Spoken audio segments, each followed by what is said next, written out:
आणि यानंतर विविध देश जे या चर्चेमध्ये सहभागी झालेले आहेत त्यापैकी कोणत्या देशाकडून कोण सहभागी झाले आपण पाहतोय। अमेरिकेचे उपाध्यक्ष जेडी व्हान्स, मध्य आशियाचे दूत स्टीव्ह विटकॉफ, ट्रम्पचे माजी सल्लागार जेरेड कुशनेर, इराणकडून सहभागी होत आहेत परराष्ट्र मंत्री अब्बास अराघची आणि संसदेचे अध्यक्ष मोहम्मद बाघेर गलिबाफ। पाकिस्तानातून सहभागी होत आहेत पंतप्रधान शहबाज शरीफ आणि सेनादल प्रमुख असीम मुनीर।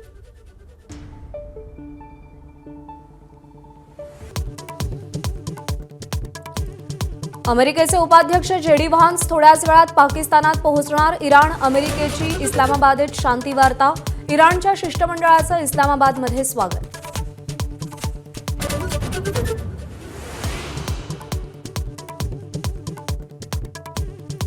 इस्लामाबादमधील चर्चेआधी राष्ट्राध्यक्ष डोनाल्ड ट्रम्प यांची इराणला पुन्हा धमकी, केवळ या चर्चेसाठी इराणचं अस्तित्व उरलं, कोणत्याही परिस्थितीत होर्मुझ खुली करावी लागेल, ट्रम्प यांचा इशारा।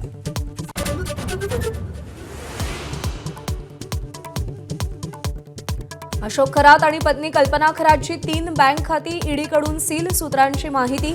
ईडी आणि आयकर विभागाची भीती दाखवून फसवणूक केल्याची शक्यता, मनी लॉन्ड्रिंग प्रकरणी ईडीकडून गुन्हा दाखल।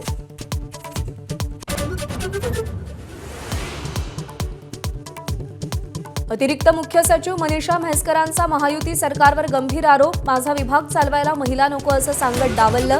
म्हैसकरांचं महिला अधिकाऱ्यांच्या मराठी साहित्य संमेलनात वक्तव्य।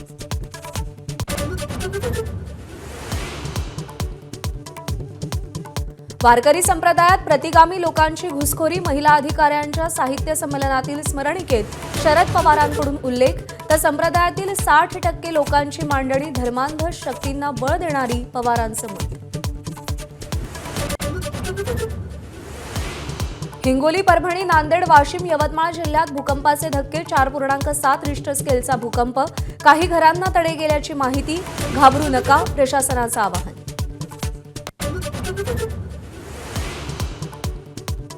महात्मा ज्योतिराव फुलेंची आज जयंती, संसद भवन परिसरात राष्ट्रपती, पंतप्रधान, विरोधी पक्षनेत्यांकडून अभिवादन, अभिवादनानंतर पंतप्रधान मोदी आणि राहुल गांधींची चर्चा।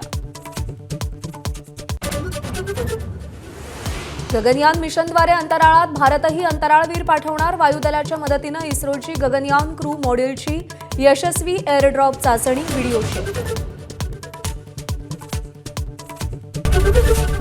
एबीपी माझा, उघडा डोळे बघा नीट।